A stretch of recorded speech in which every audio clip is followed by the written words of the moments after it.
Hello guys, maayong buntag ninyo, happy Sunday niyo. Maman ako og kana bang nagbasa mag og kana ang last chapter sa Luke. Naman ako basa ang Luke ba na scripture. Ang last is Luke chapter 24.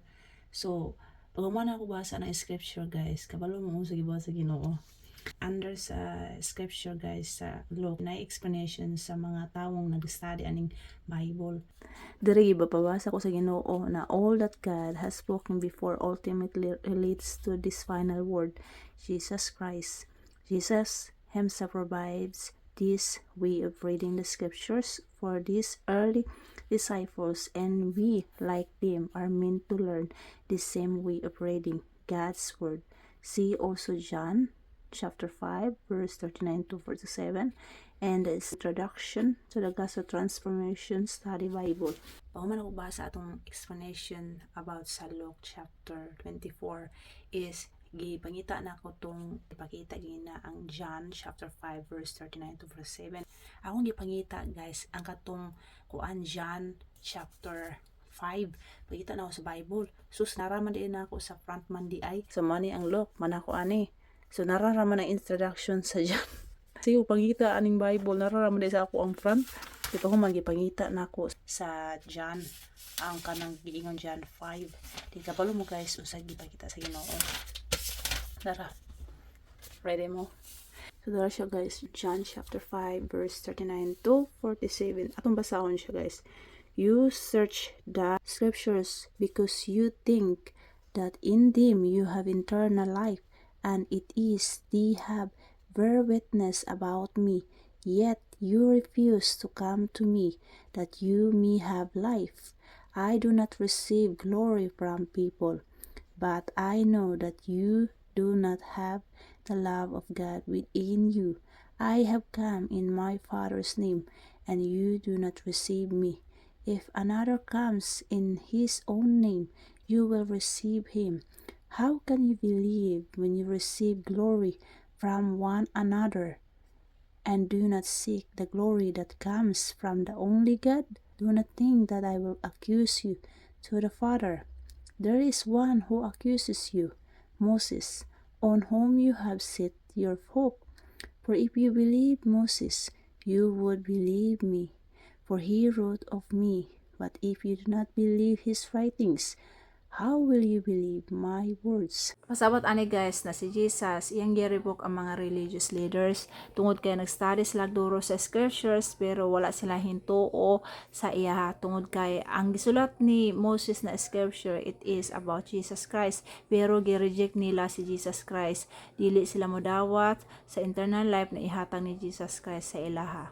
Karon buntag guys, gi-reveal sa Ginoo nako na from Genesis to Revelation the main point gyud sa Bible, all scriptures is about Jesus guys. So through Jesus guys makita nato ang iyahang amahan through Jesus guys.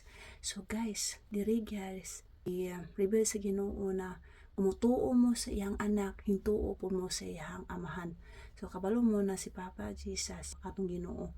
So kumutuo mo ni si Papa Jesus, hintuo mo sa iyang amahan. Kay from Genesis to Revelation is about Jesus guys. At Genesis ipamero mo na siya guys na scripture guys about ni Eve and Adam na si Papa Jesus dito sa pamero gyud. Si Jesus Christ lagi na makahatag na tong eternal life.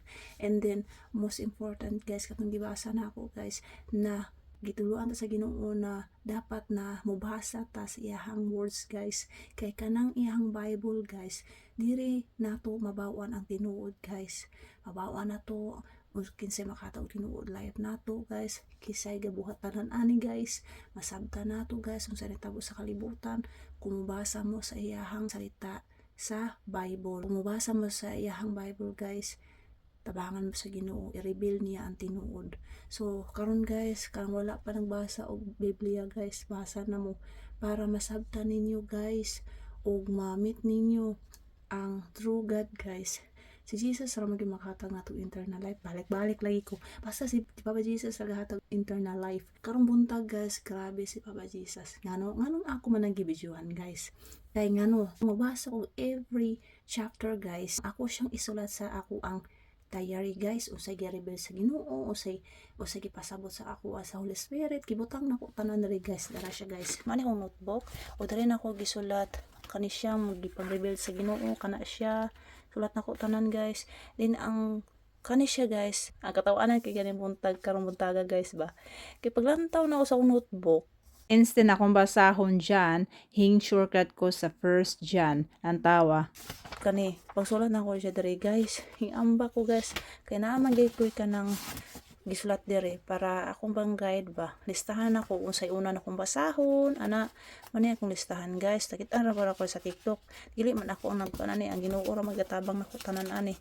Sa akong basahon, mani mga listahan ako guys. Usang una na akong basahon na scripture. Dahil guys, instead na dyan akong basahon sa New Testament, hanay kay ambak manuon ko diri sa First John, kay tulo man nakabuok guys, 1, 2, 3. So yung ambak ko diri instead na mabasa ko sa John. Grabe ang Ginoo. Pag humana og basa ani, di pabalik ko nagbasa ani explanation, di nakita na ko ni siya. Din akong gipangita, di diri ra naramang di ay ang Diyan sa kuwang front man di ay dis ako siyang gipangita. Sus pag pangita na ako kay dara gihatag sa Ginoo. Na dayon pag human ani pag gihatag sa Ginoo ning kaning gipalantag i-reveal niya unsa ang naa-address sa John chapter 5 and then nilantaw ko diri sa notebook nako ug naa ba diri lantaw nako sus pag lantaw nako hala kajut lang ano maning iambak man ko anong First John man akong gibasa sus pag lantaw nako hala Jan lagi ni kajut lang. Dua ba Jan? Paglantaw na ko diri sa ubos. Hala na agad. Hing ambak man di ko. So mao to guys, mong nagama ako video tungod adto. Kaya Ginoo, gituluan ko niya na anak ka nang hingambak ka. Himong ambak ka ng kuan, wala ka kabasa sa kuan chapter John. Selby hingambak ka dito sa First John. Dito ka kabasa instead na John.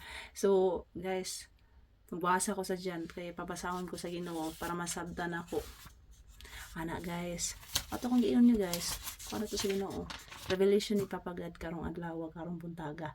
So karon guys, maminaw ko og kanang usay tawagan ni mas karon every Sunday maminaw mi ko mas sa kuan Facebook ni Stephen Prado. So nice guys siya. Ang makahatag ra gyud natong internal life si Jesus Christ. So guys, mata-mata na diha, stay awake and mabalik si Papa Jesus wa ta kabalo.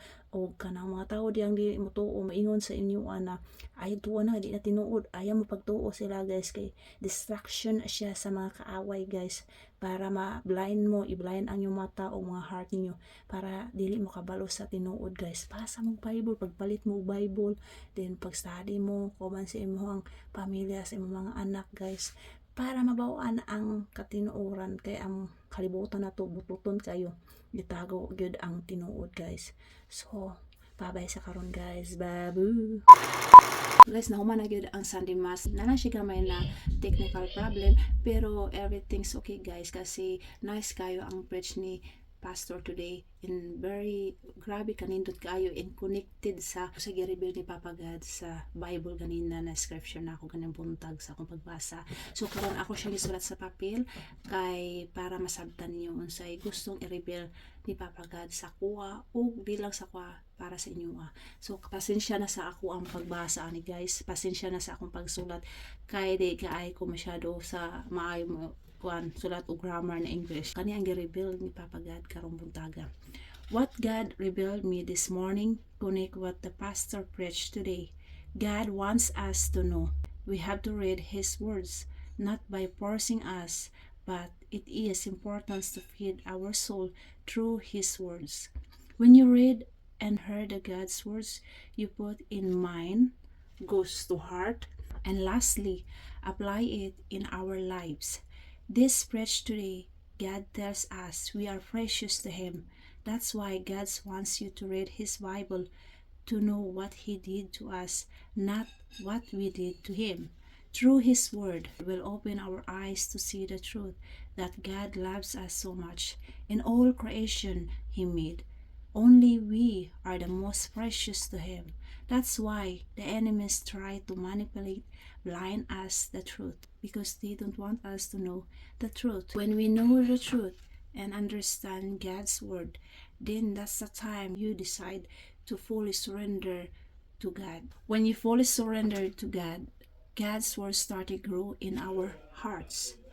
then that's the time the enemy starts to worry and trouble, because they can no longer touch or destroy you, because you already found your home in Jesus, Lord God. Stop hiding, repent to God, and tell everything, all your burdens that you carry. God is ready to listen, accept, and forgive all your sins. He's waiting on you. Mao ni ang gi-reveal ni Pampagad karong buntaga. Katong usay nabasa na ako ganiyang buntag sa scripture na katong Luke chapter 24 is the same o sa gihatag niya sa John chapter 5, guys. Verse 39 to 47 gakonektanan mo sa gi-preach ni pastor ganinang buntag. Grabe gid kaayo ka maayong Ginoo, kung ready ka na makahibalo sa tinuod, i-reveal niya unsa ang tinuod. So guys, si Papa God naghulat na nimo, don't wait, repent to Him now, fully surrender ang imong kinabuhi siya, trust Him and have faith in Jesus Christ. Thank you for today, and I hope na amoy nakaton karon. Thank you kayo. Bye-bye.